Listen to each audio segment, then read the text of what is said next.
चलो पढ़े हम लोग।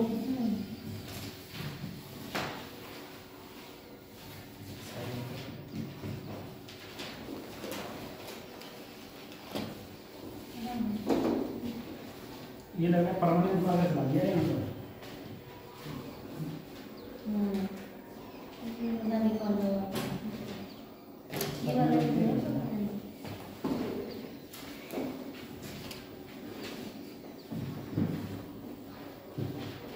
ये वाला है परमानेंट, ये परमानेंट यहीं पे रखा है। हाँ ये तो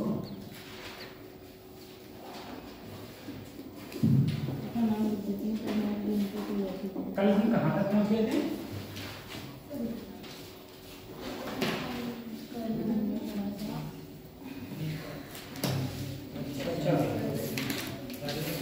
ये करवाया था, ठीक है। तो इसके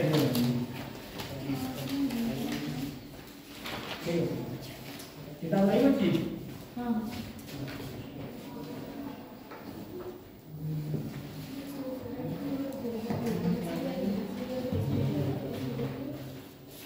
एक पंडित है, कोई मंत्र बोल रहा है, बाकी सब इधर उधर बोल। हाँ, वो माइक पे बोल, एक ही बोलते हैं सब, बड़े वाले माइक से बोलते हैं वो, और बाकी सब ऐसे ही हैं।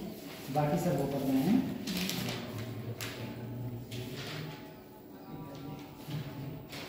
छोटे छोटे बच्चों की शादी, हिंदुओं में तो पता है शादी में बहुत टाइम लगता है। इसके मंत्री होते हैं सर, वही पढ़ते रहे ड्रामे में बहुत होते हैं। इतना ड्रामा हो गया भाई उस दिन तो, पूरे दिन शादी होती है, पूरी रात हमारी तो ये हमें पता है। पूरी रात बस बैठे रहो सर आपको तो वैसे भी रात में जाके किया खाना ज्यादा खाने मिलता है हमेशा। खाना तो दूसरे की शादी में खाओगे, अपनी शादी थोड़ा बहुत खाया पिया, खा लिया, उसके बाद में रात भर जगराता करो। चलो अपन की तो आदत थी रात में जगराता करने की, ठीक है। हमारी मैडम थी वो तो मुझे लग रहा था पता नहीं हिंगना गिर जाता बहुत टीचर वगैरह तो वैसे भी जल्दी सो जाते हैं। वो उनको देखे तो वो बोलती कि आपको कितनी नींद आती है, वो जो इनकी चलो बेटा अगला है चलो रेडिएशन। अगला है चलो रेडिएशन। रेडिएशन, ठीक है। रेडिएशन अगला है, ठीक। कल मैंने कह दिया था आप लोग सुनेंगे, बात करेंगे, तो उसके बारे में बच्चा आएगी। रेडिएशन सबसे पहले रेडिएशन में लिखना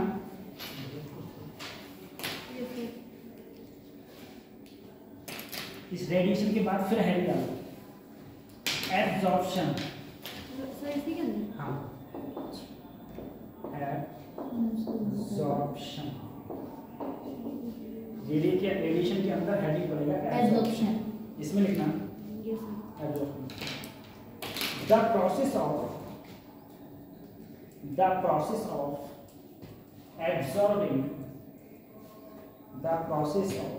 absorbing the incident radiation, the process of absorbing the incident radiation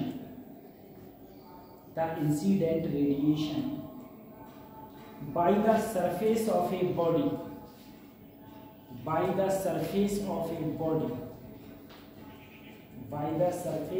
a body is called absorption,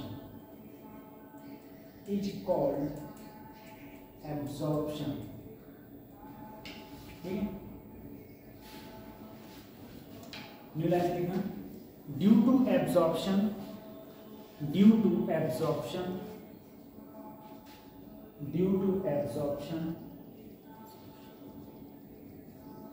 temperature increase the body, due to absorption temperature increase the body।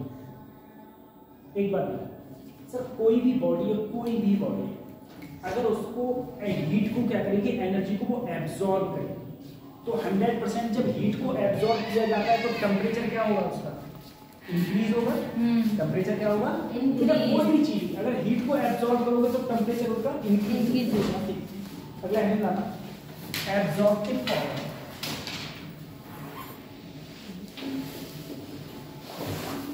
Absorptive power,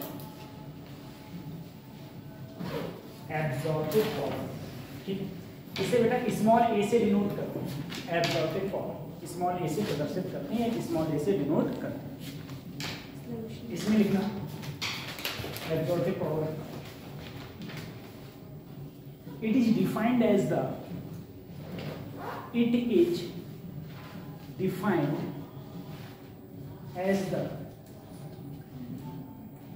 ratio of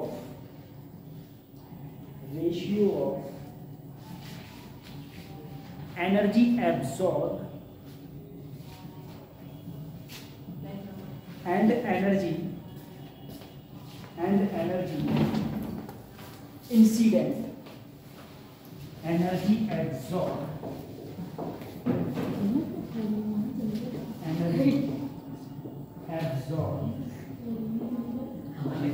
upon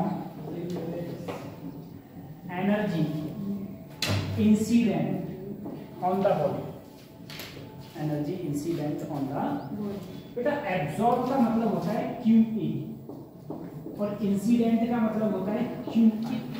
I मतलब incident, ठीक है, A मतलब absorb, तो QA absorb हो गया, incident QA। इसका जो ratio होता है उसे बोलते हैं हम लोग absorptive power, absorptive power, absorptive power.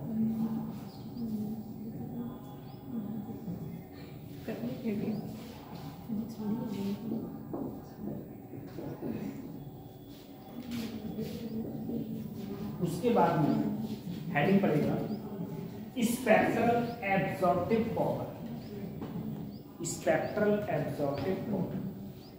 देखो एब्जॉर्प्शन क्या होता है, एनर्जी को एब्जॉर्ब करना, एब्जॉर्प्शन कहलाता है। सर एब्जॉर्प्टिव पावर क्या कहलाता है, energy absorb upon energy incident, energy incident. मतलब इसका मतलब ये हुआ कि मान लो एनर्जी पड़ी 100 जूल, तुमने एब्जॉर्ब करी 10 जूल, तो 10 जितनी एब्जॉर्ब करी और जितनी इंसिडेंट हुई उन दोनों का रेशियो ही क्या कहलाएगा, एब्जॉर्प्टिव पावर। उसके बाद में आता है स्पेक्ट्रल एब्जॉर्प्टिव पावर, इसे प्रदर्शित करते हैं हम लोग ए लैम्डा, इससे डिनोट करते हैं ए लैम्डा। अब write down spectral absorptive power, spectral absorptive power. इसमें लिखना energy absorb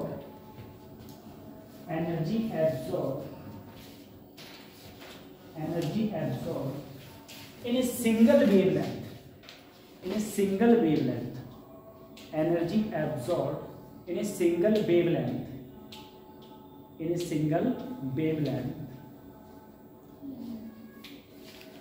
called spectral absorptive power।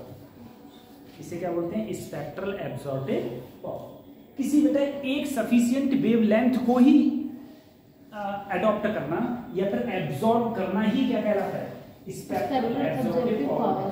ठीक है, ये नहीं सारी पढ़नी, सारी तो नहीं, सिर्फ एक को, जिसको तुमने कह रखा है बस उसी की एक ही को ले रहे हो, तो उसको कहते हैं हम लोग स्पेक्ट्रल एब्जॉर्प्टिव पावर। उसके बाद में हेडिंग पड़ेगा एमिशन,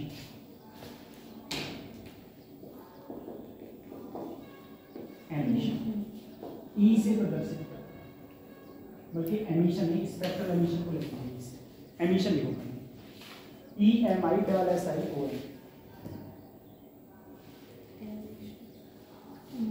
इसमें लिखना the process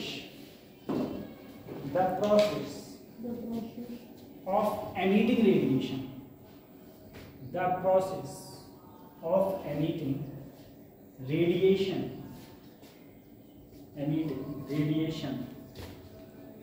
by a surface of a body, emitting radiation by a surface of a body। ठीक, सरफेस ऑफ ए बॉडी, किसी भी बॉडी की सरफेस से जितनी लाइट एमिट हो रही है, एमिट मतलब बाहर, उसे क्या बोलते हैं हम लोग, एमिशन। न्यू लाइन से लिखना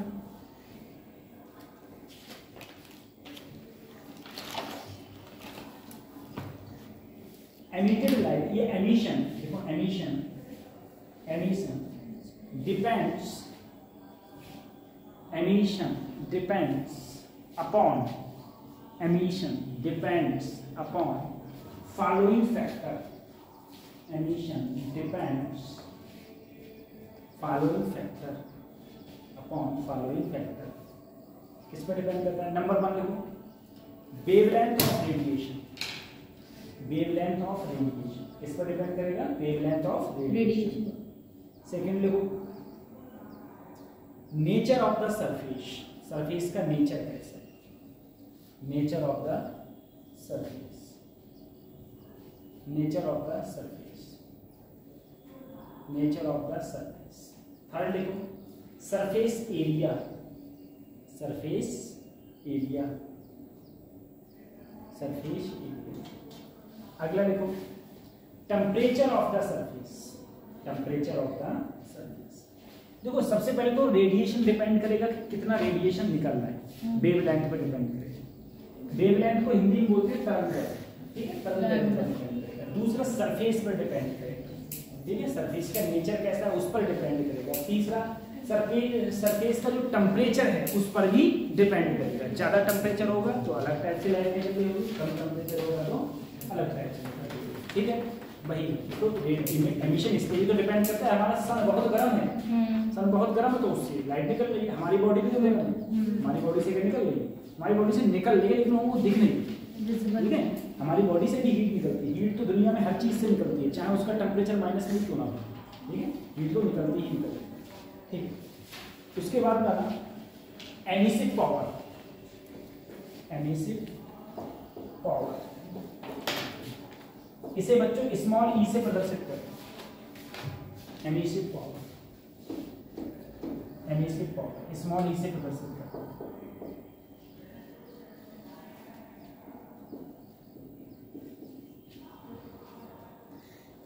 इसमें लिखना the ratio of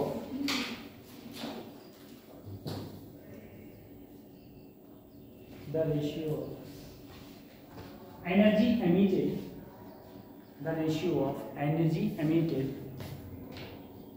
and energy incident, and energy incident, and energy incident on the body, on the body, ठीक है।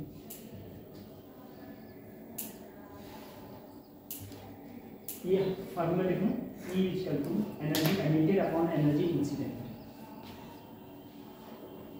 स्मॉल ई बनाना है, कैपिटल ई बनाना, क्योंकि यहाँ स्मॉल ई होता है, स्मॉल ए होता है।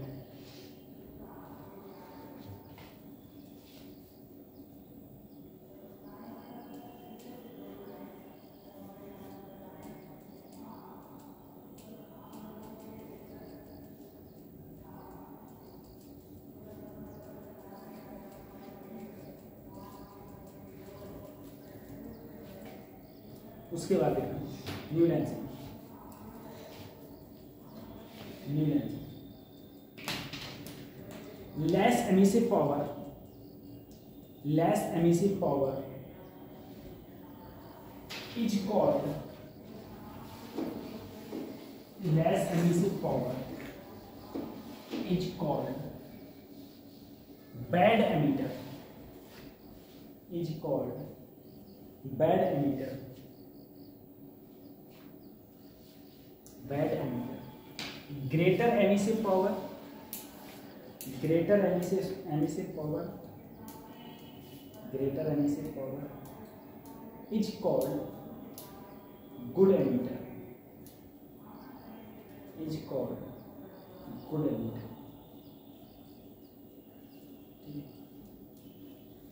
उसके बाद में spectral emissive power, spectral emissive power इसे प्रदर्शित करते हैं हम लोग ई लैम्डा। स्पेक्ट्रल एमिसिव पावर को प्रदर्शित करते हैं ई लैम्डा। इसमें लिखना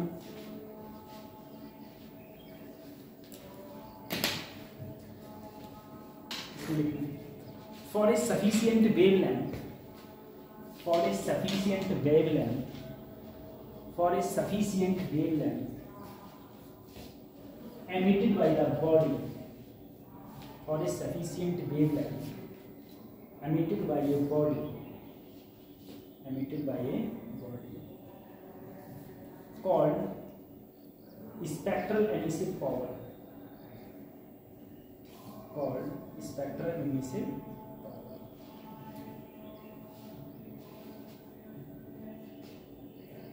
ठीक है। अगला है जानना ट्रांसमिटेंस।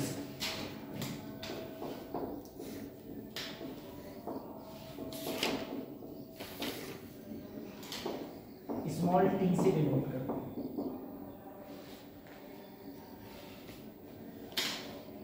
स्मॉल टी से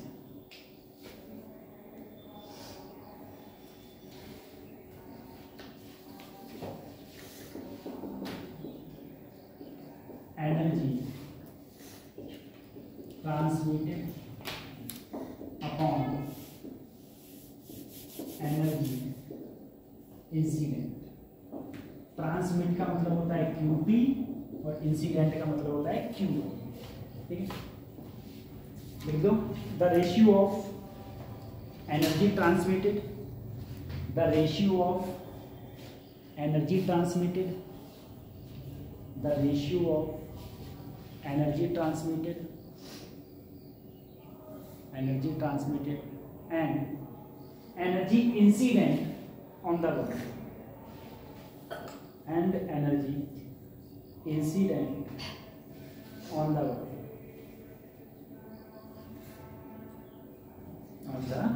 body, ठीक है।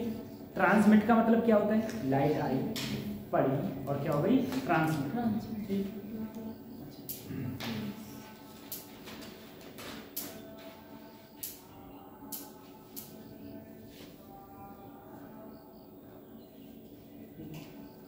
ट्रांसमिट का तुम ऐसे ही मतलब समझ सकते हो कि लाइट जैसे शीशे पे आई, पड़ी और वापस हो गई, क्या हो गई? ट्रांसमिट हो गई। ठीक है, ऐसे बता लिया ये। उसके बाद न्यू लाइन से लिखना, नहीं न्यू लाइन से बोल रहे हैं। अब देखो बच्चों, अगर मैं आपसे कहूँ कि टोटल जो लाइट थी, टोटल जो लाइट जो कोई भी बॉडी है, कोई भी बॉडी है, उस बॉडी पर इंसिडेंट लाइट कितनी है? मान लो क्यू इंसिडेंट होने के बाद में कुछ लाइट तो इसने एब्जॉर्ब कर ली, कुछ एनर्जी क्या कर ली? एब्जॉर्ब। जो एब्जॉर्ब करी उसे किससे डिनोट किया? क्यूए। ठीक है, जो एमिट की यानी कि बाहर निकाली, वो कितनी निकाली? क्यू एमिट ई, क्यू एमिट कितनी? अच्छा एमिट का आई, क्यू आई आर। ठीक है, एमिट। उसके बाद क्या कर दी? ट्रांसमिट कर दी। ट्रांसमिट का मतलब क्या है? या तो आप ये कह दो कि बेटा यहां से लाइट आई और इधर निकल गई, ये क्या हो गई? Q transmit. तो टोटल कितनी पड़ी थी? Q I. कहाँ था? सॉरी क्यू अच्छा इंसिडेंट है, ये एमिट है। ये क्या है? एमिट। हाँ, तो Q E plus Q A plus Q T. बस लाइट कितनी आई? जैसे मान लो 100 आई तो कुछ इसने एब्जॉर्ब कर ली, कुछ इसने एमिट कर दी और कुछ इसने ट्रांसमिट कर दी, यानी कि एक जगह से चाहूँ क्या कर दिया? ट्रांसफर। ठीक है, तो टोटल कितना हो जाएगा? Q I equal to Q E plus Q A plus Q T. बस ठीक, इतना फिगर बना लो, इसका ये टोटल वेट।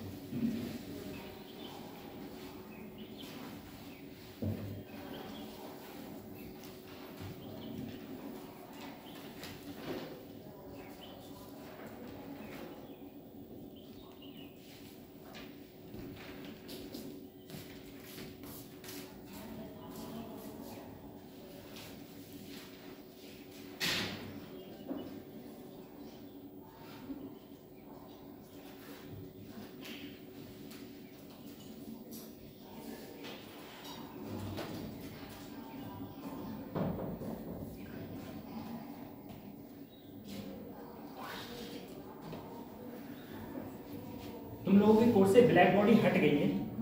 अगर ब्लैक बॉडी नहीं हटती तो ब्लैक बॉडी भी होता, स्टीफन भी हट गया, सब कुछ हट गया इसमें से। बहुत चीज जैसे रेडियो एक्टिव वाला मटेरियल है, रेडियो एक्टिव मटेरियल वो पूरा ही हट गया चैप्टर रेडियो एक्टिव वाला। अब देखो फॉर परफेक्टली, देखो अगर मैंने कहा इंसिडेंट मेरा, इंसिडेंट जो मेरा है वो 1 हो और ई को ई लिखें, इसे ए और इसे टी। अगर मैं कहूं for perfectly absorb,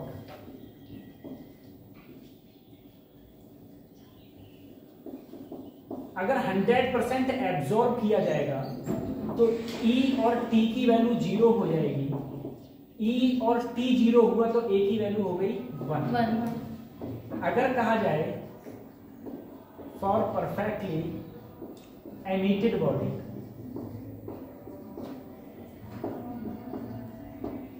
perfectly emitted body किया यानी कि E की वैल्यू क्या हो गई यहां पर, सॉरी ये क्या एब्सॉर्ब है ना, तो A बराबर क्या है 1 और E बराबर एमिटेड में E बराबर 1 और A और T क्या हो जाएंगे 0।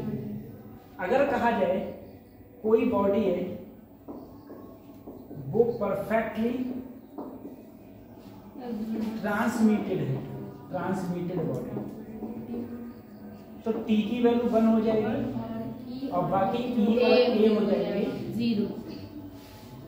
ठीक है, देखो एब्जॉर्ब का मतलब, देखो ब्लैक बॉडी क्या होती है बेटा 100% एब्जॉर्प्शन होता है उसमें, यानी कि जो भी लाइट उस पर पड़ेगी सबको क्या कर लेगी एब्जॉर्ब कर लेगी, कोई ना चीज रिफ्लेक्ट करेगी और ना ही कोई चीज ट्रांसमिट करेगी, तो उसके लिए हाँ, तो एब्जॉर्प्शन जो पावर होगी वहां पर A की वैल्यू क्या हो जाएगी 1, बाकी सब क्या हो गए 0। ऐसे ही मैंने कहा परफेक्टली क्या है एमिटेड बॉडी है, एमिटेड बॉडी मतलब जो आ रही है सबको क्या कर रही है एमिट कर रही है, तो वहां पर तुम्हारा E बराबर 1 हो जाएगा, A और T 0 हो जाएगा। ट्रांसमिटेड बॉडी की बात करें तो T की वैल्यू 1 हो जाएगी, E और A की वैल्यू क्या हो जाएगी 0। ठीक है, बस इतना और थोड़ा इंपॉर्टेंट है और बाकी ये थर्मोडायनेमिक्स खत्म हो जाएगा। ठीक है, इसके बाद में थर्मोडायनेमिक्स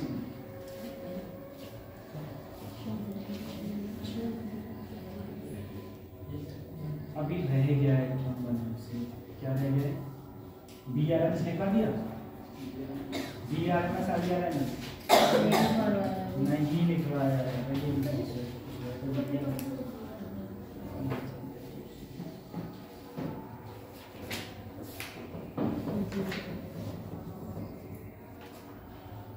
मुझे ध्यान आ गया ये इतने बैच में, हर बैच में शायद करा दिया है मैंने, हाँ हर बैच में ही करवाता है सभी लोगों का।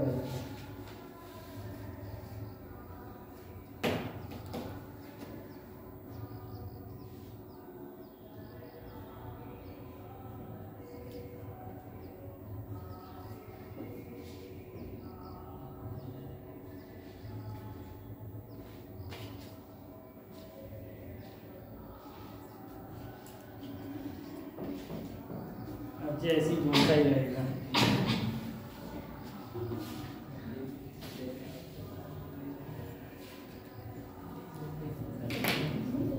डाल लिया ठीक। अब देखो सबसे पहले हेड कर low molecular velocity, molecular velocity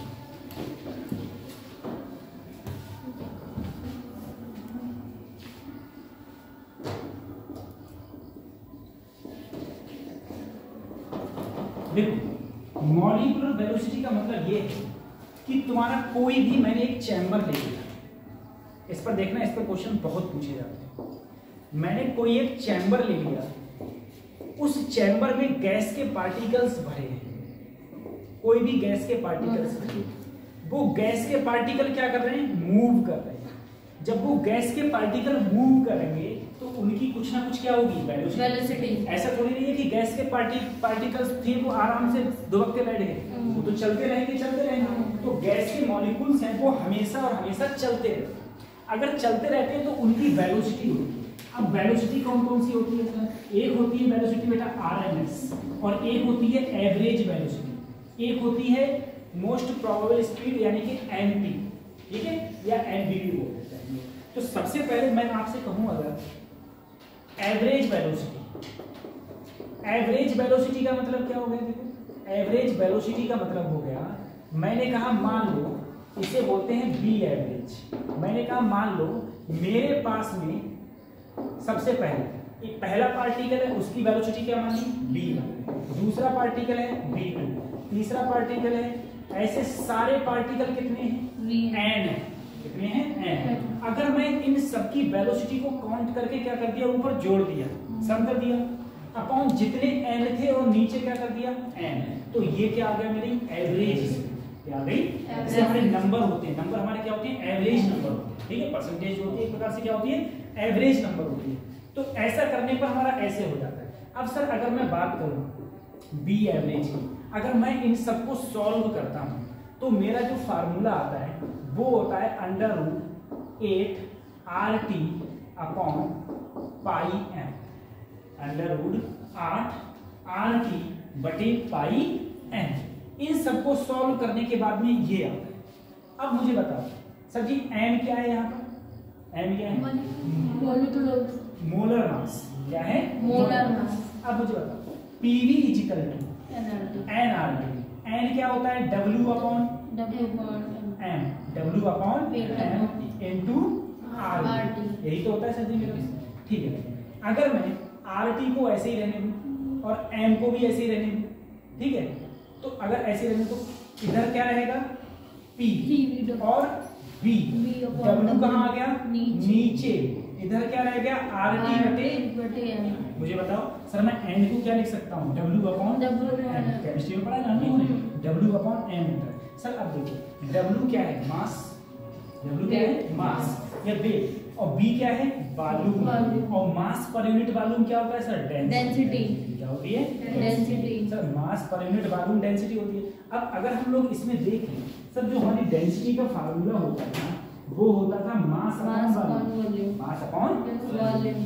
तो रो अगर मैं इसमें तो m कहाँ है? नीचे, तो रो कहाँ रहेगा? नीचे। तो अगर मैं इसे लिखूं तो कैसे लिख सकता हूँ सर?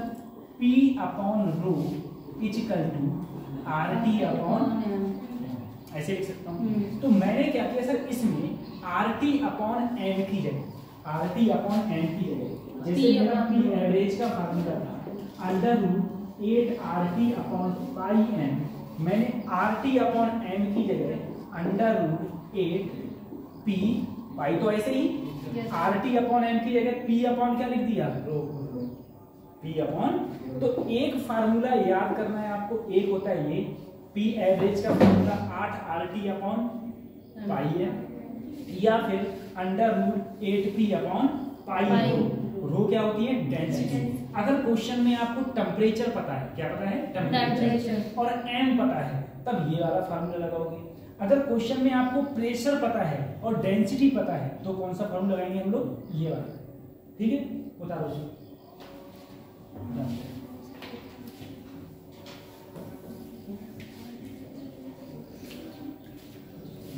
एवरेज स्पीड समझ रहे हो?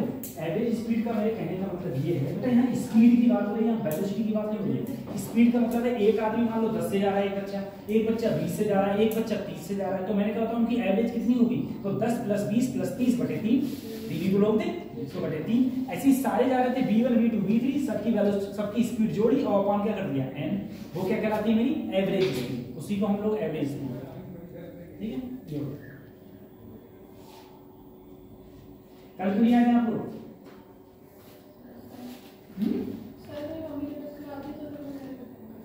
इनकी अच्छा, इनके घर जाके बस बोली बहन तुम नहीं जाएगी बहन।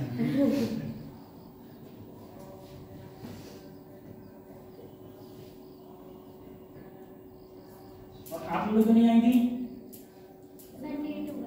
लेट हो गए थे, कोई बात नहीं, तो क्या हो गया?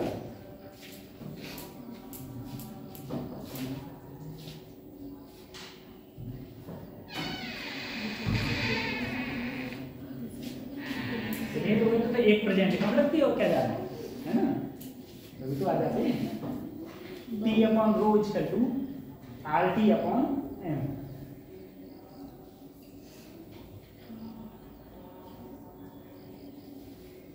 ये एवरेज स्पीड की बात। एवरेज स्पीड के बाद में हम लोग बात करेंगे RMS।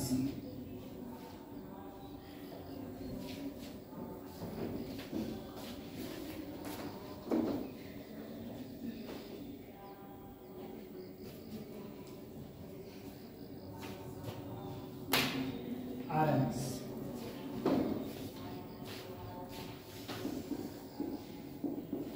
Root mean square. देखो अगर मैं BRMS की बात करूं, RMS का मतलब होता है रूट फिर मीन फिर स्क्वायर, यानी कि सर B1 का स्क्वायर B2 का स्क्वायर ऐसे चलता रहा BN का स्क्वायर अपॉन M। ठीक है, पहले पार्टिकल है उसकी वेलोसिटी B1, दूसरे की B2, तीसरे की B3, ऐसे कहां तक चलता रहा N तक, सबका स्क्वायर अपॉन N। अगर मैं इसको सॉल्व करता हूं तो जो मेरी BRMS की वैल्यू आती है वो आती है √3RT अपॉन M। उसकी क्या थी √8RT अपॉन पाई है, जो आपको याद करनी है। इसकी आती है √3RT अपॉन M। अगर सर मैं RT अपॉन M की जगह वही वाली वैल्यू रख सकता हूं तो क्या हो जाएगा 3P अपॉन रो, ये ठीक है 3P अपॉन रो, ये इसकी 3P अपॉन रो। आप समझ आ रहे हो सर जी?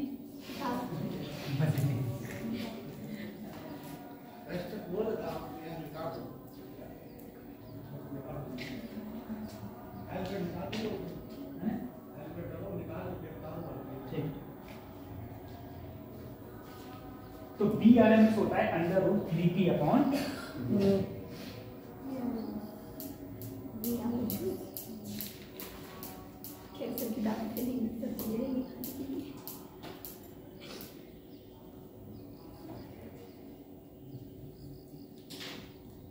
उसके बाद में अब हम बात करेंगे BMP, most probable.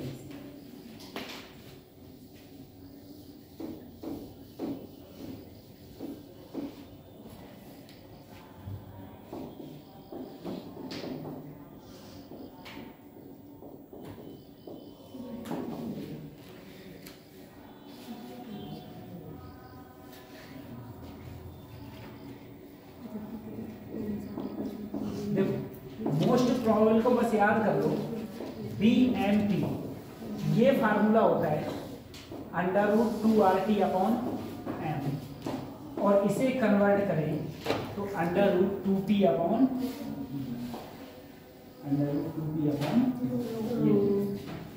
√2P upon.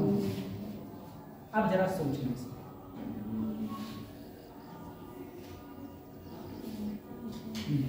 √2P upon. अब जरा हम लोग बात करेंगे सबसे पहले सर, अगर मैं बात करूं B एवरेज क्या होता है √8RT upon pi, √8RT upon pi. उसके बाद में हम लोग बात करते हैं BRMS √3RT upon M, BMP √2RT upon M। सही है, ये होता है। अब याद कैसे करोगे, याद करने का तरीका बताऊं। देखो यहाँ पर MP कितने वर्ड हैं, 2, तो √2RT अपॉन, ठीक है। BRMS कितने हैं बच्चों, 3, तो √3RT अपॉन। वैसे भूल जाते हैं। एवरेज में बस याद रखना, एवरेज में यहाँ पर 8 आएगा और यहाँ क्या आएगा √8 पाई RT अपॉन, ये होता है एवरेज। अब बात करी जाए कि इनमें से कौन सी स्पीड सबसे ज्यादा है और कौन सी स्पीड सबसे कम, ठीक है। कौन सी स्पीड सबसे ज्यादा, कौन सी स्पीड सबसे कम। तो हम क्या करेंगे, अगर सर रेशियो निकालेगा, हम स्पीड का रेशियो, स्पीड का क्या निकालें, रेशियो। तो देखो B average ratio B RMS ratio B N, ये रेशियो निकाला। सबसे पहले अगर मैं बी एवरेज का फार्मूला रखूं, बी एवरेज का फार्मूला होता है √8RT/5, बी आरएमएस होता है √3RT/m, और ये होता है √2RT/m। इन तीनों में जो कॉमन है वो कॉमन है RT/m।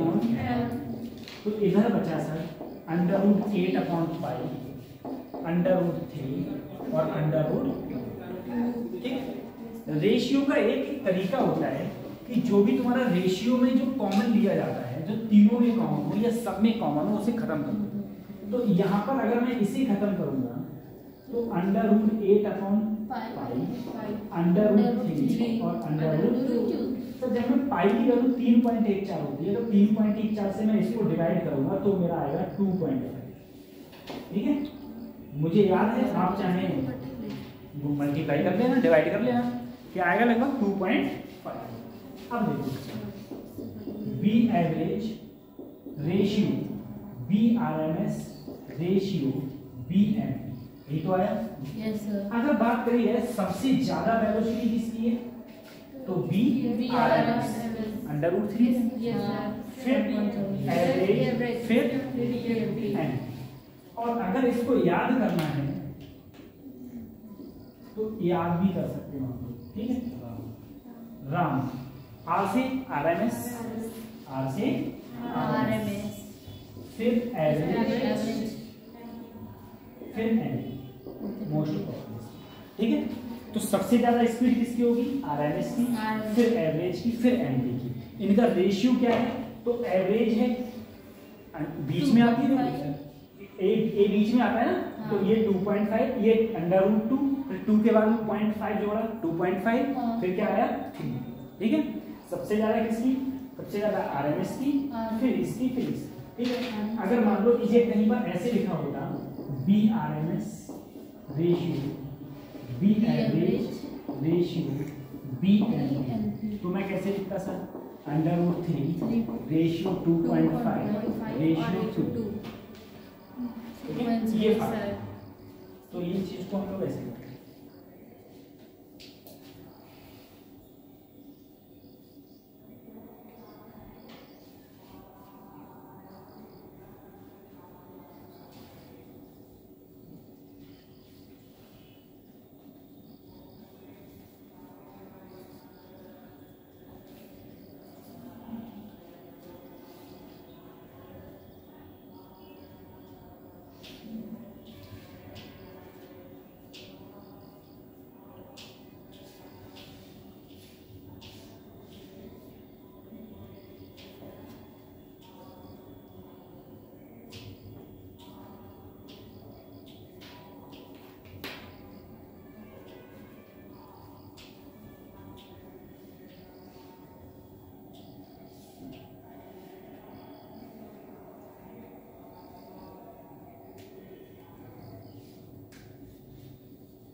बता लिया।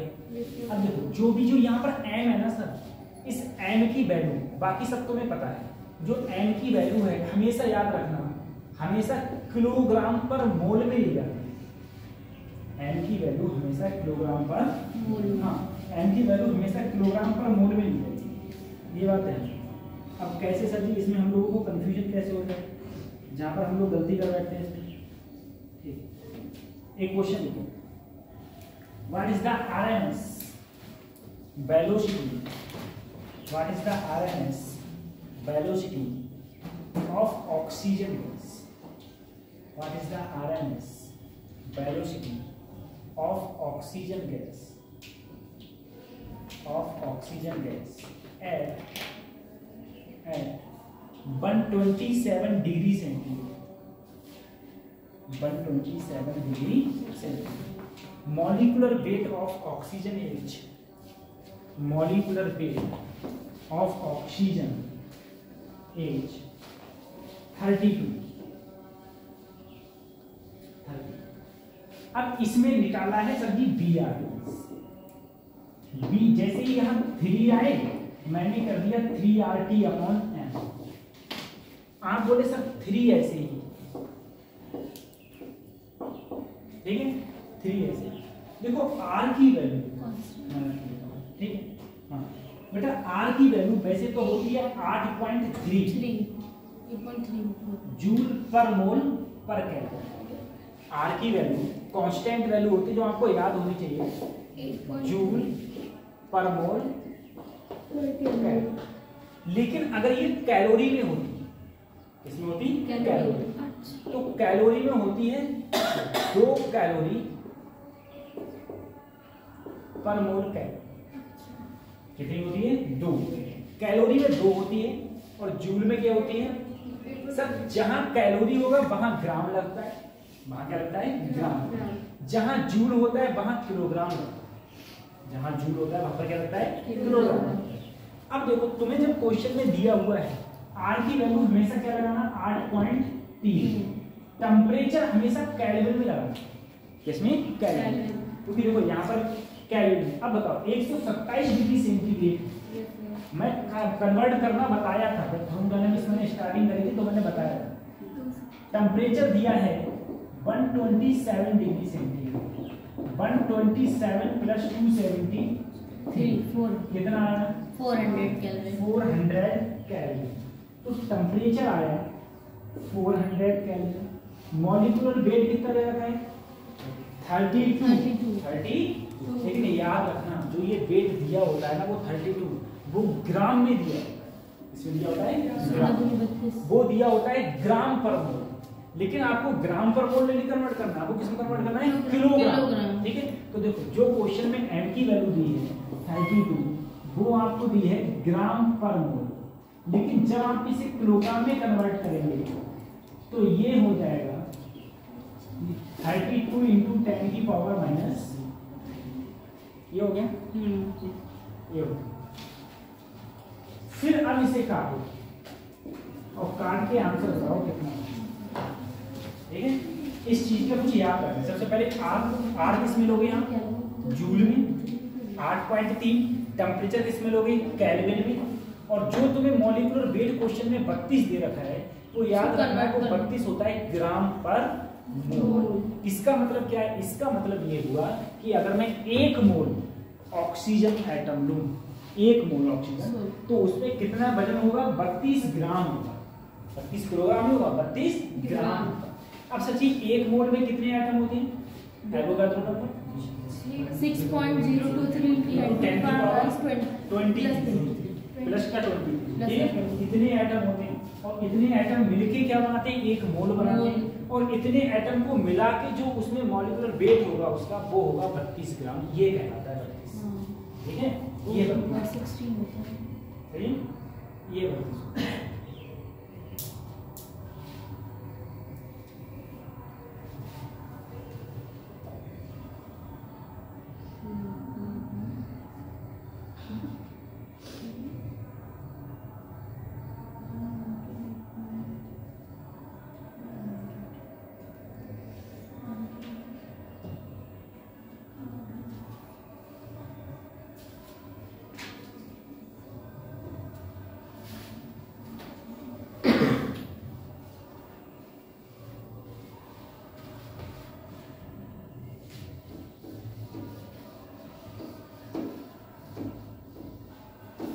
उसके बाद में हमें पड़ेगा मीन फ्री पाथ।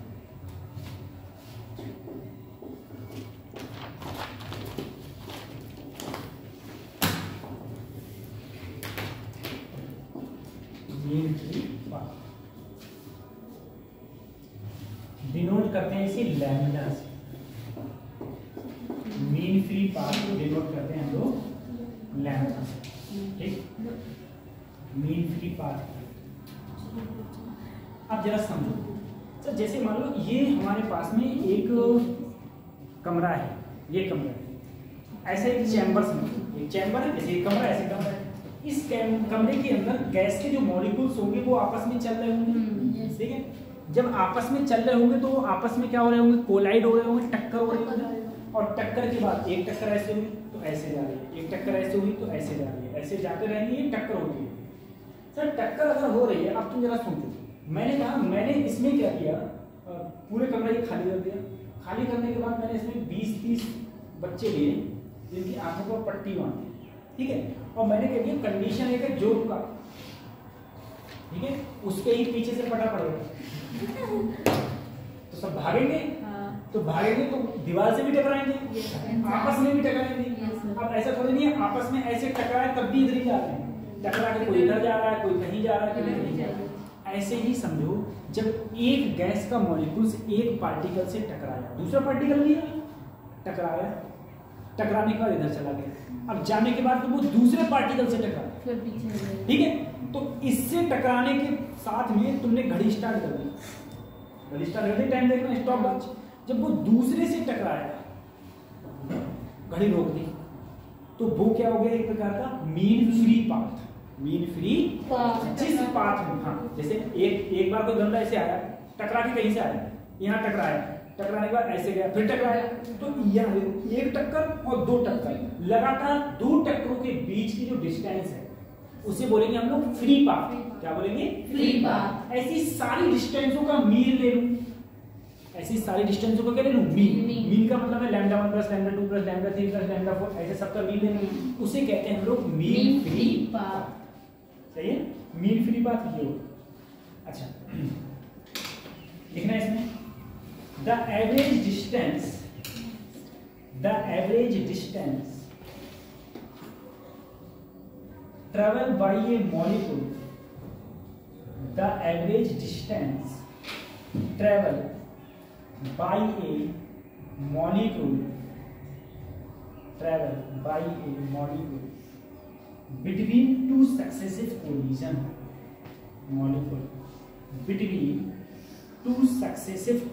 successive का मतलब होता है बेटा लगातार, ठीक है, एक टक्कर के बाद दूसरी टक्कर, successive,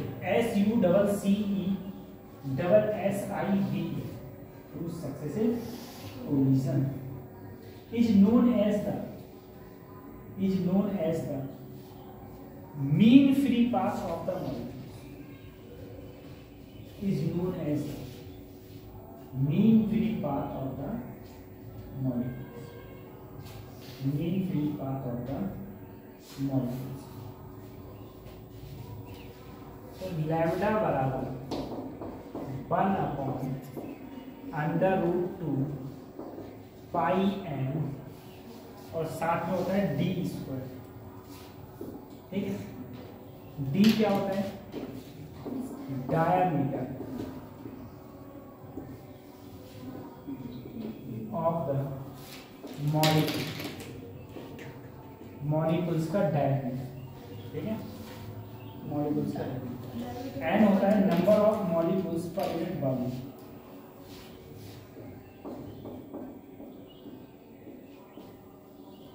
number of molecules per unit, number of molecules per unit, ठीक है। तो एंट्रोपी के तो एंट्रोपी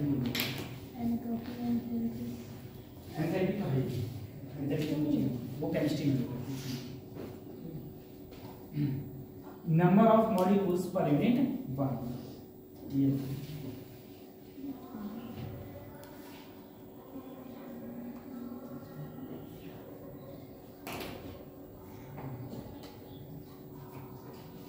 अब इससे क्वेश्चन कैसे पूछे जाते हैं वो हम लोग करते हैं।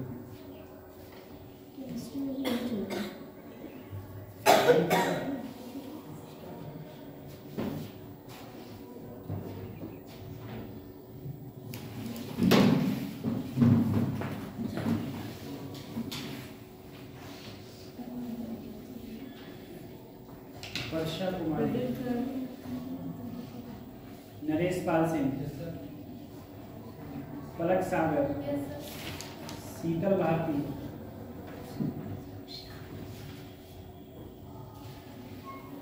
पलक पांडे, कल नहीं आई थी, दिशा लोधी, वीरपाल सिंह, अलीना, मुरलीधर,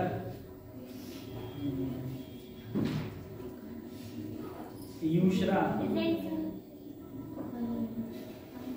आरती, विकास,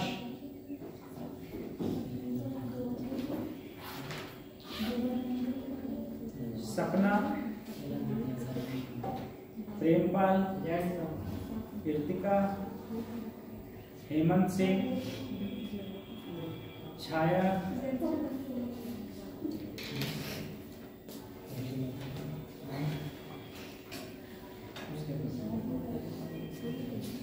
लुबना, लुबना,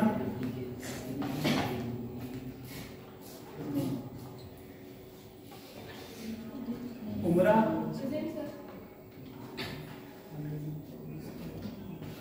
आपका नाम क्या है? हादिया, माहिनूर,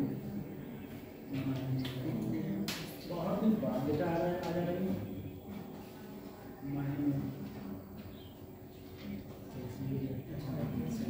महक,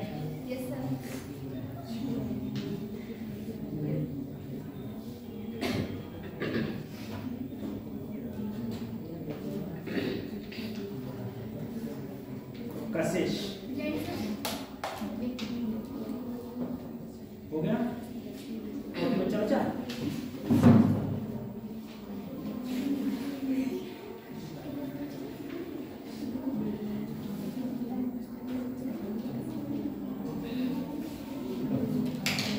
आप में से आपका नाम महक है, कशिश है, क्या नाम है आपका? कशिश है, मेरा नाम महक है। अच्छा, नहीं पांडे तो बताया हमने। आप दोनों के नाम कंफ्यूजन हो गया। चलो ठीक है, क्वेश्चन लिखो। Question calculate the ratio, calculate the ratio, calculate the ratio of the mean free path, calculate the ratio of the mean free path, of the mean free path of two molecules, of two molecules if the ratio of number density, if the ratio of number density, if the ratio of number density per centimeter cube, per centimeter cube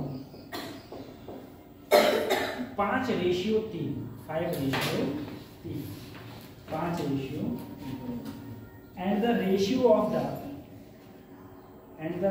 ratio of the diameter of molecules, and the ratio of the diameter of molecules of the gas H, of the gas H 4:5, 4:5.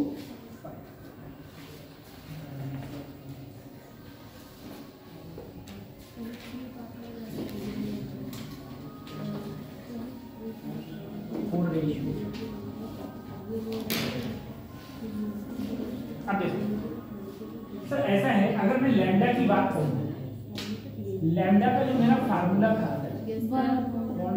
1/n/d, अगर मैं इसमें देखूं sir √2 और पाई दोनों constant हैं, उसका मतलब lambda is directly proportional to n/d²। अब क्वेश्चन में दिया हुआ है दो वैसे हैं। सबसे पहले दिया है पहला वाला क्या है? डेंसिटी वाला है ना।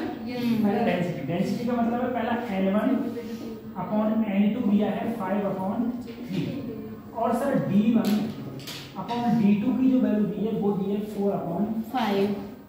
आपसे किसका पूछा है? λ1 और λ2 का रेशियो पूछा। अगर मैं इसमें करूं तो λ1 बटे λ1 है 1/n1 d1 square 1/n2 d2 बेटा नीचे वाला जाएगा ऊपर, तो n2 d2 square n1 d1। इसे लिखना चाहें तो ऐसे भी लिख सकते हैं, n2 upon n1 d2 upon d1 का होल स्क्वायर। बात समझ आ रही है? Yes, sir. ऐसे भी लिख सकते हैं। अगर सर हम इसे करें n2 upon n1 n2 upon 3 upon 5, sir d1 नीचे है, d1 अपॉन d2, तो d1 अपॉन d2 4 अपॉन गलत हो गया सर इसमें। n1 अपॉन n2, n1 कितना है 5, n2 कितना है 3।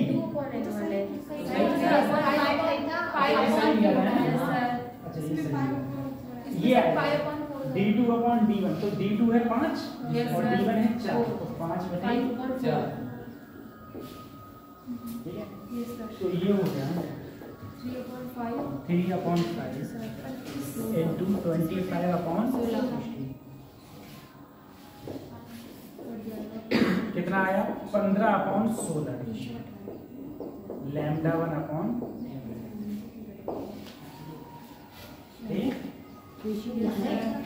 ये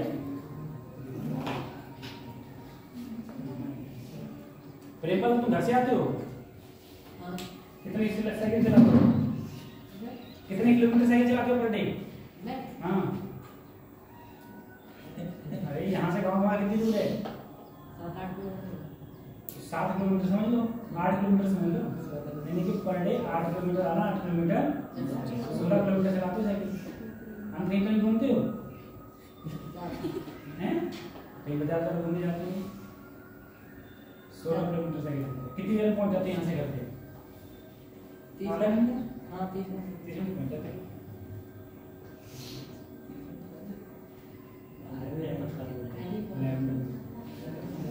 ले लो पहले, आपको खाना बनाना तो नहीं पड़ता है? हाँ पढ़ाई नहीं कर रहे ना, इसलिए पूछ रहा हूँ मैं।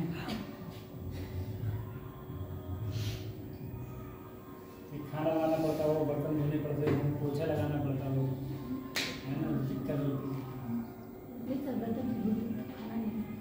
धोते तो खाना नहीं बनाते। उसका रीजन ये है बेटा, आपके आगे कोई खाना खाता ही नहीं होगा। बनाना ही नहीं आता तो खाएगा तो वही तो हम कह रहे हैं, जब बनाओगे तो इतना बुरा बनाओगे तो कौन खाएगा? सभी मना ही करेंगे। बनाना ही नहीं आता तो कैसे बनाएंगे आप ही बताओ। सीखो बनाना, सीखो। जरूरी नहीं खाना बनाना, जरूरी नहीं सर, फिर भी अकेले रहना पड़ जाए तो आना ही चाहिए ना, ऐसा थोड़ी ना अकेले रहने की तो खाना। हाँ मैं तुम्हें अकेले रहने सीख लेंगे कौन खाना बनाना और क्या खाना बनाना पता है? नहीं सर वो कह रही है अभी बड़ी दीदी वो बनाती है, नहीं होगी तो बनाना पड़ेगा। कुकिंग क्यों लिया? जब किसने लिया कुकिंग? हमारे सब्जेक्ट पढ़ा है ना बुकिंग में, उसमें मतलब एक कुकिंग का था और एक फैशन डिजाइनिंग का, तो वो भी 0 उसमें ले ली। हम लोग कह रहे कुकिंग में लिए तो कुकिंग आती है तो देखो खाना बनाना मजबूरी सिखाती है इंसान, ठीक है? मजबूरी सिखाती है, शौक भी होता है, शौक भी नहीं सर अच्छा भी लगता है सर बना लेते हैं। मैं बहुत अच्छा खाना बनाता हूँ, अब मेरा हॉबी भी है खाना बनाना, मतलब मुझे अच्छा लगता है खाना बनाना, मुझे अच्छा लगता है। जब मैं 9th में गया था पढ़ने के लिए, 9th में, तो मुझे चावल भी नहीं बना मिलते थे। अब तुम 1 दिन हो 2 दिन हो, कब तक नहीं बनाओ, कब तक नहीं खाओगे, तो फिर बनाना पड़ेगा, और फिर बनाना पड़ गया तो धीरे धीरे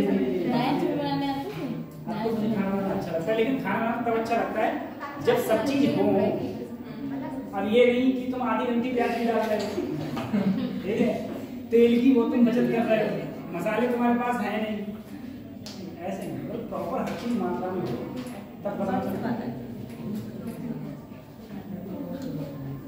हो गया लैम्डा 1 अपॉन लैम्डा 2, तो आगे बेटा मेरा 15 अपॉन 16, 15 अपॉन 16, ठीक है?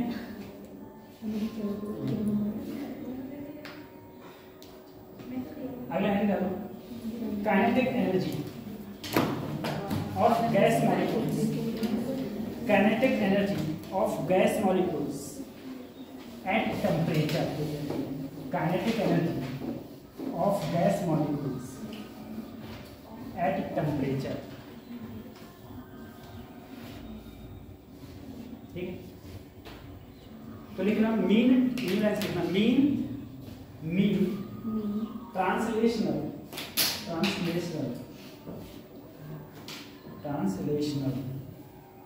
Mean translational kinetic energy E equal to होता है 3/2 kVT, 3/2 kVT ये होता है, टेम्परेचर पर डिपेंड ये करता है 3/2 kVT। ठीक है, अगर कहा जाए चलो यही से देखो, ये बेटा तीनों डायरेक्शन के लिए होता है, x y z तीनों के लिए ये होता है। अगर सिर्फ x के लिए कहा जाए कि बताओ काइनेटिक एनर्जी x में कितनी होगी, तो 1/2 kVT, y में क्या होगी 1/2 kVT, z में क्या होगी 1/2 kVT, तीनों में जोड़ दो तो क्या आ जाएगी 3/2 kVT। ठीक है, तीनों में जोड़ने के बाद में आ जाती है 3/2 kVT। ठीक, अब अगला है क्या एंट्रोपी।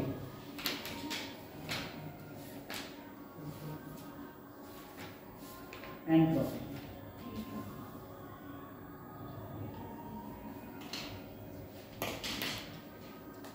एंट्रोपी को हम लोग प्रदर्शित करते हैं बेटा delta S.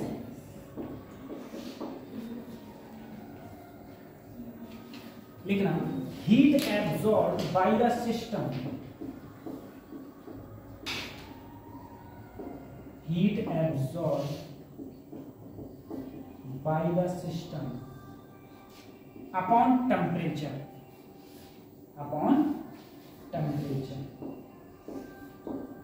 Heat absorb by the system upon temperature, ये कहलाती है एंट्रोपी। एंट्रोपी हीट और किससे डिनोट करते हैं सर, डेल्टा। अब जरा देखो, इसमें थोड़ा सा हम बताएं, एक बार बताओ, कोई भी चीज है वो जली, अगर वो जली तो उससे हीट निकली, तो उसने क्या एब्जॉर्ब करी, नहीं।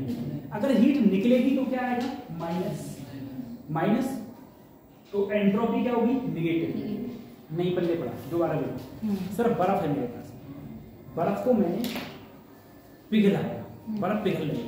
जब बर्फ पिघली तो जब पिघलने पे क्या हुआ, उसकी जो एनर्जी थी वो क्या हुई, बर्फ की एनर्जी पिघली तो उसे दी गई एनर्जी, उसे एनर्जी दी जाएगी, तो वो एनर्जी को क्या कर रही है, एब्जॉर्ब कर रही है, तो एंट्रोपी क्या होगी पॉजिटिव। अब मैंने पानी को बर्फ बना दिया, तो पानी को बर्फ कैसे बनेगा, वहां से हीट निकालोगे, जब निकालोगे तो क्या आएगा, क्या आएगा माइनस, तो एंट्रोपी क्या आएगी नेगेटिव। ठीक है, तो एंट्रोपी नेगेटिव कब होती है, जब हीट निकाली जाती है, पॉजिटिव कब होती है, जब हीट दी जाती है, जब हीट दी जाती है तो पॉजिटिव, निकाली जाती है तो नेगेटिव। अब सबसे पहले सर अगर मैं बात करूं delta S, heat absorb by the system upon heat, हाँ सबसे पहले अगर मैं इसमें बात करूंगा, टेम्परेचर मेरा चेंज हो, तो टेम्परेचर देखो मेरा दो टाइप से होता है। एक तो होता है फेज चेंज होना, सिर्फ फेज चेंज, डेल्टा एस बराबर सर अगर मैं लूं यहाँ heat absorb by the system, मैंने कहा मान low heat absorb delta Q का और टेम्परेचर कितना है T, तो एक तो फार्मूला तब लग सकता है जब टेम्परेचर कांस्टेंट, टेम्परेचर हो कांस्टेंट का मतलब है टेम्परेचर नहीं बदलेगा तो सर Q क्या होता है ml, तो ml अपॉन T, और ये पॉजिटिव नेगेटिव दोनों हो सकती है, नेगेटिव कब हो जाएगा, नेगेटिव कब होगी, नेगेटिव होगी जब हीट क्या होगी एमिट होगी। ठीक है, या फिर इसे बोलते हैं रिजेक्ट हो, ठीक है बाहर निकलेगी। और डेल्टा एस पॉजिटिव कब होगा, जब हीट एब्जॉर्ब, जब हीट एब्जॉर्ब। ठीक है, जब हीट एब्जॉर्ब करी जाती है तो delta S positive, otherwise delta S. ये तो कब है, जब टेम्परेचर क्या है, कांस्टेंट। मान लो अगर टेम्परेचर कांस्टेंट नहीं है, टेम्परेचर कांस्टेंट नहीं है, टेम्परेचर कांस्टेंट नहीं है तो सर क्यू की जगह क्या लगेगा, MC delta T, MC delta T, और नीचे क्या है, टी। मैं कहा यदि इनिशियल टेम्परेचर इनिशियल टीआई है और फाइनल क्या है, टी है, ठीक सर जी। एमसी का तो या एमएस का तो ठीक है, मैंने कहा दोनों चीज ले सकते हो, या तो सी ले लो या फिर एस। तो अगर मैं इसे सॉल्व करूं सर तो एमसी बाहर आ जाएगा, यहाँ रह जाएगा delta T upon T, T initial upon T final. अगर मैं इसका इंटीग्रेशन करता हूँ तो इंटीग्रेशन जो आता है वो आता है L T, T initial upon T final. तो एमसी इसकी जगह रखोगे सबसे पहले L T final minus L T initial, MC ऐसे इसे लिखेंगे L T final upon T initial. Sir इसका क्वेश्चन नहीं आएगा नीट में, 100% क्वेश्चन नहीं आएगा, क्वेश्चन नहीं आएगा तो आएगा क्या, सिर्फ फार्मूला। क्वेश्चन किस पे आएगा, इस पर। क्यों, अगर क्वेश्चन इसमें आएगा तो उसे एलन की वैल्यू देनी पड़ेगी, उसे वैल्यू देनी किसी पड़ेगी, एलन की, और एलन की वैल्यू देगा नहीं तो वो क्वेश्चन पूछेगा। क्वेश्चन कहाँ से पूछेगा, यहाँ से, लेकिन फार्मूला इससे पूछ सकते हैं। जब टेम्परेचर कांस्टेंट है तो ml अपॉन टी, जब टेम्परेचर वेरी हो रहा है तो mc ln t final upon T, ठीक है। ये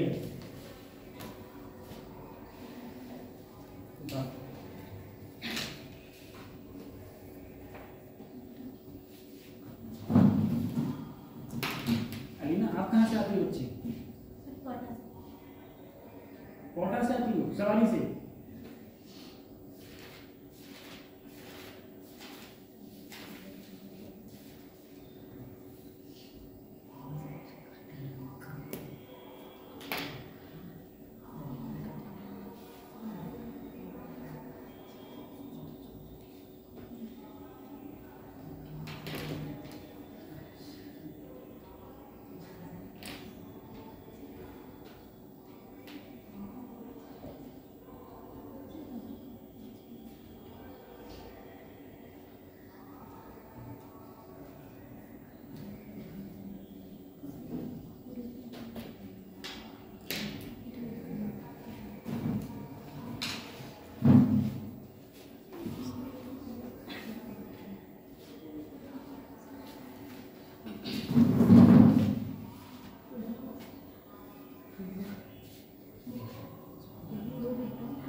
अब मुझे एक क्वेश्चन बताओ, मैंने इस कमरे के अंदर एक ड्रम में कमरा पूरा बंद कर दिया और ड्रम में आइस रख दी, वो आइस पिघल गई, आइस पिघल गई, ठीक। अब बताओ जो वाटर है पिघली है, जो वो वाटर है उसकी एंट्रोपी पॉजिटिव की नेगेटिव, तो उसने हीट क्या कर दी, एब्सॉर्ब, तो उसकी क्या होगी, पॉजिटिव।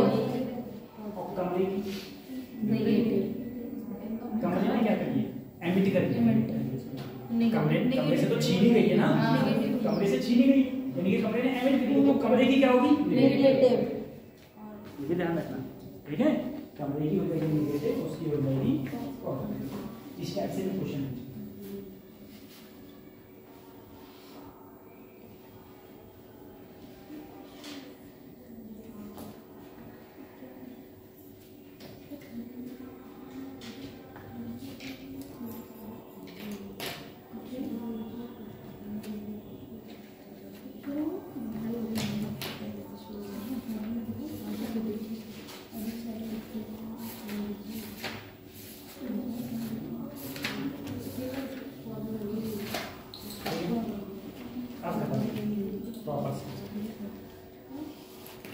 अब प्रॉपर तरीके से ये खत्म, ठीक है। तो मेरे पास 20 मिनट, अब हम लोग स्टार्ट करते हैं। जो कल बोला था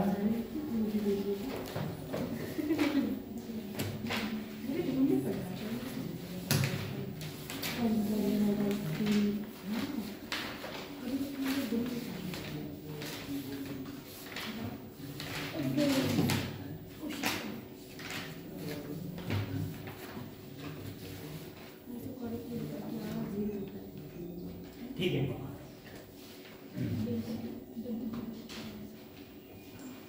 रख कर दूं उसको।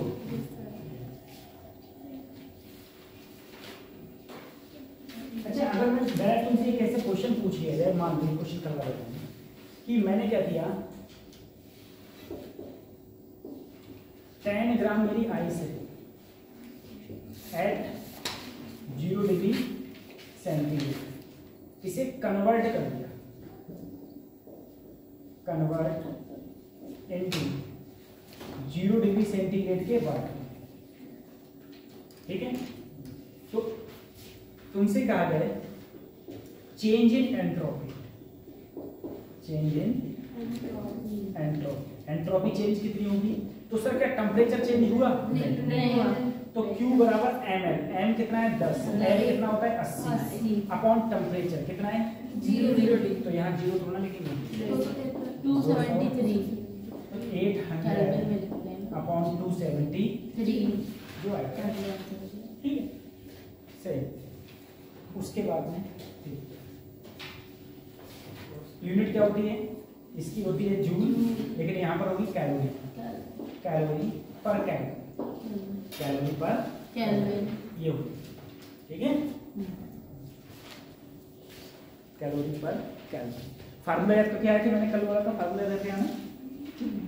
हालांकि इसमें अपन लोगों को ज़्यादा टाइम पहुंच गया, लेकिन अपन लोग सोच रहे थे कि जल्दी से फार्मूला ये हो जाता, मुझे नहीं पता था वही वो रह गया, ये सब रह गया था। मैं सोच रहा था खाली बस एब्जॉर्प्शन और वो रह गया है, जल्दी जल्दी खत्म करा के फिर हम लोग उस पर रिविजन पे चलेंगे, इसके बाद करेंगे, ठीक है। अब हम लोग बात करते हैं थर्मोडायनामिक्स, ठीक है। फटाफट पूछिए, फटाफट बताते हैं।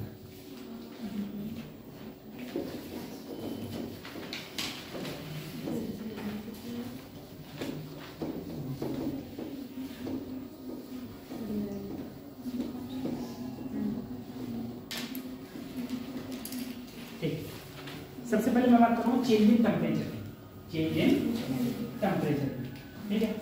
आप बताओ टेम्परेचर मुझे डिग्री सेंटीग्रेड से फारेनहाइट, फारेनहाइट से केल्विन में बदलना है, तो मैंने एक को लिखवाया था फार्मूला, क्या था?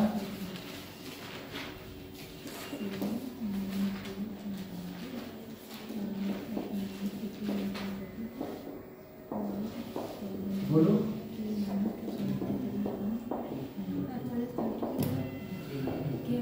-273/100। Yes sir. हाँ सर, अब याद आया, ये ठीक ऐसे फार्मूला। अच्छा, डेल्टा सी, डेल्टा के और डेल्टा एफ में लिखवाया था। हाँ, डेल्टा सी बराबर डेल्टा सी बराबर डेल्टा के 5/9 डेल्टा, ठीक है। क्वेश्चन भी लिखवाया था मैंने, अगर चेंज की बात आएगी तब हम ये बात करेंगे, अदरवाइज हम ये बात नहीं करेंगे। सर थर्मोमीटर का फार्मूला क्या होता था? थर्मोमीटर का T इक्वल जितना टेम्परेचर है उस टेम्परेचर को माइनस लोअर लिमिट बटे higher limit minus lower limit गुणा 100। ये किसका था हमारा? ये हमारा टेम्परेचर के संदर्भ में हमने ऐसे लिखा, ठीक है। अब बताओ, तुम बताओ गामा कितने अल्फा के बराबर होती है? गामा कितने अल्फा की? 3 अल्फा। Gamma 3 alpha. और बीटा कितने अल्फा के बराबर होता है? 2 अल्फा। और रिलेशन क्या होता है अल्फा बीटा गामा का? 1:3। अब मुझे बताओ सर, वॉल्यूम एक्सपेंशन क्या होता है? B' = 1 + gamma × delta delta. अगर सर चेंज इन वॉल्यूम का फार्मूला आएगा तब हो जाता था V0 गामा × डेल्टा T, ये तो आता था। हाँ, V0 × गामा × डेल्टा T। ये एक्सपेंशन थे हमारे किस टाइप के एक्सपेंशन। अच्छा, क्वेश्चन एक ये भी पूछा जाता है बहुत ज्यादा कि change in time period, change in time period, ठीक है। मैं नोट करके बिल्कुल तरीके से लिखवाया। चेंज इन टाइम पीरियड के लिए फार्मूला क्या हो जाता है? चेंज इन टाइम पीरियड के लिए delta T = 1/2 alpha T × delta theta, T × delta theta, जहाँ ये T टाइम होता था और ये change in temperature, change in temperature.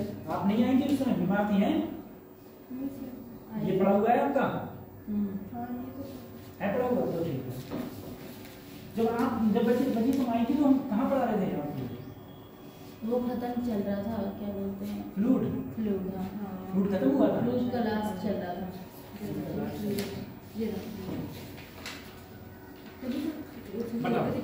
Temperature बढ़ाने पर डेंसिटी, बोलो बताओ, टेम्परेचर बढ़ाने पर डेंसिटी, टेम्परेचर बढ़ाने पर डेंसिटी कम होती है, ठीक है। अच्छा, टेम्परेचर डेंसिटी का फार्मूला क्या होता है बेटा? Density dash minus density upon dens वो rho dash equal minus two rho nought bracket में 1 minus gamma into delta t, 1 minus gamma into delta t, ठीक है। आप दोनों में पीछे से बताओ बेटा कितने डिग्री सेंटीग्रेड पर, कितने डिग्री सेंटीग्रेड पर डेंसिटी मैक्सिमम होती है, कितने टेम्परेचर पर डेंसिटी वाटर की मैक्सिमम होती है?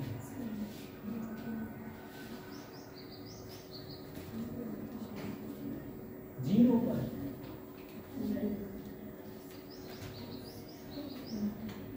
कितने पर होती है? 4 डिग्री सेंटीग्रेड पर। डेंसिटी क्या होती है? मैक्सिमम वॉल्यूम सबसे कम। कितनी होती है? 1000 केजी पर मीटर या फिर 1 ग्राम पर मीटर, 1 ग्राम पर सेंटीमीटर, 1 ग्राम पर सेंटीमीटर। ठीक है, ये चीज आपको याद है। डेंसिटी की वैल्यू, इनके ये फार्मूलाज लिखे काफी सारे। आप बताओ प्रेम बात, BRMS का फार्मूला क्या होता है?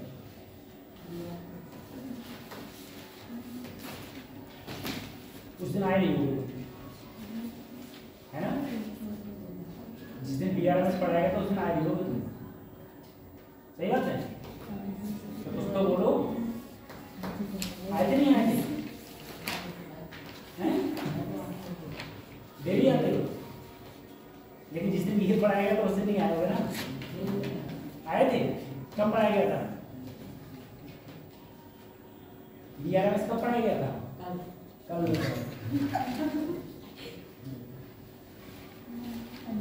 फार्मूला क्या होता है BRMS का?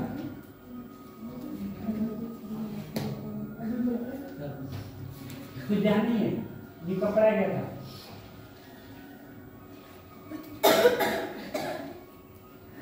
अभी पढ़ाया था थोड़ी देर पहले, लो कौन बताया था?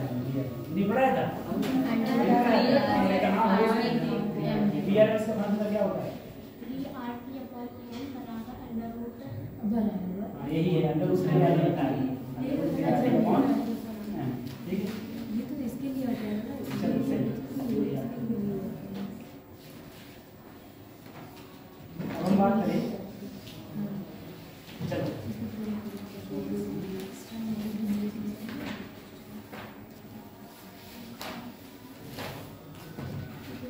एक बार बताओ मुझे सर, अगर मैं थर्मोडायनेमिक्स में बढ़ूं, हम लोग थर्मोडायनेमिक्स की अगर बात करें, सबसे पहले बॉयल्स लॉ बताओ। बॉयल्स लॉ कौन सी, क्या कांस्टेंट रहता है बॉयल्स में? टेम्परेचर। प्रेशर किस में कांस्टेंट रहता है? हाँ, बॉयल्स लॉ।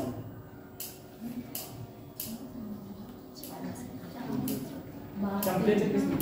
मैंने कहा चांद पर बात, तो तापमान टेम्परेचर, बाहर का बॉयल्स, चांद पर चार्ल्स में, ठीक है। और गैल्यूसेक में वॉल्यूम कांस्टेंट रहता है। गैल्यूसेक क्या करता है? वॉल्यूम को कांस्टेंट रखता है।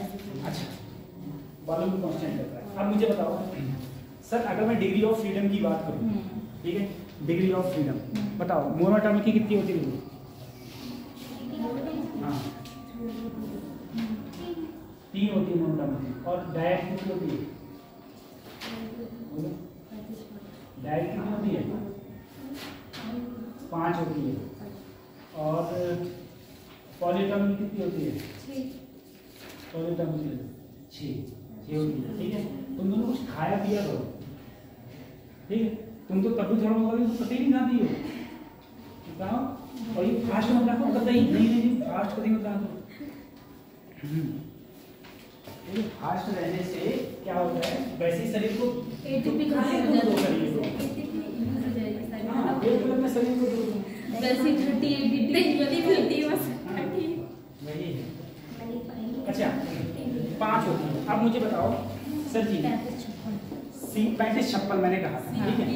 सीबी की अगर वैल्यू की बात करें इसके लिए गामा की तरफ में बेटा फार्मूला है गामा की तरफ आप आए थे उस दिन, सीबी की वैल्यू गामा के लिए क्या थी?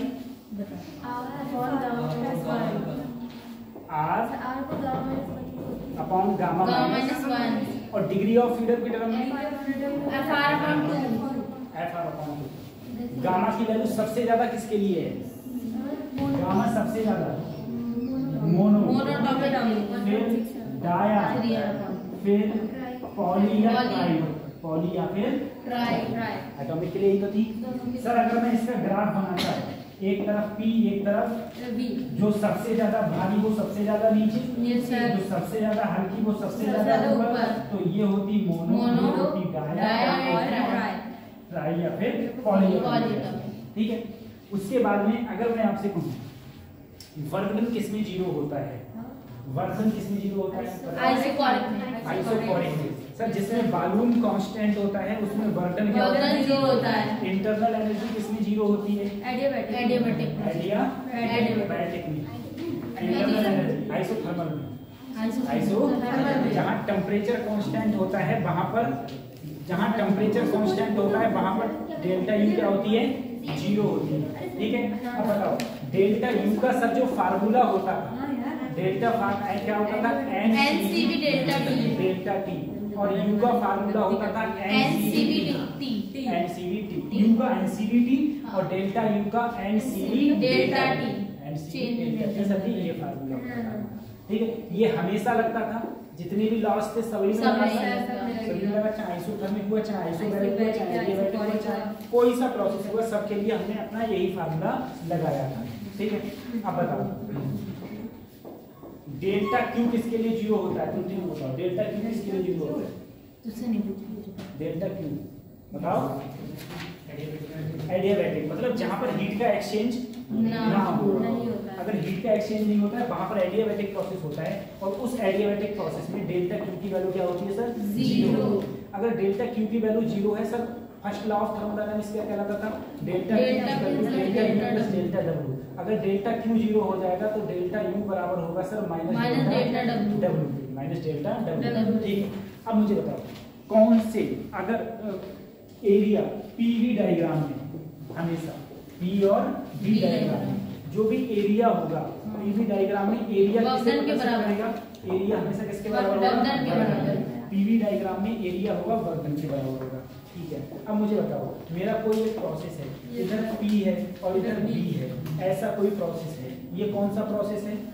आइसोबैरिक। कौन सा प्रोसेस है मुझे बताओ? आइसोबैरिक, ठीक है सर, ठीक आइसोबैरिक है, ठीक है। और ये कौन सा प्रोसेस है? ये वाला आइसोकोरिक प्रोसेस, आइसोकोरिक, ठीक है। या चाहे यहाँ से लो तो ऐसे लो सर। एक कम ढाल एक ज्यादा ढाल, कम ढाल किसका? सबसे कम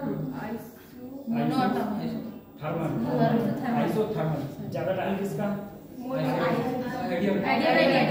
एडियाबैटिक प्रोसेस का ज्यादा ढाल होता है, ठीक है। एडियाबैटिक प्रोसेस का ज्यादा ढाल होता है, ये होता है। अच्छा बताओ आइसोथर्मल प्रोसेस में वर्गन का फार्मूला क्या होता है?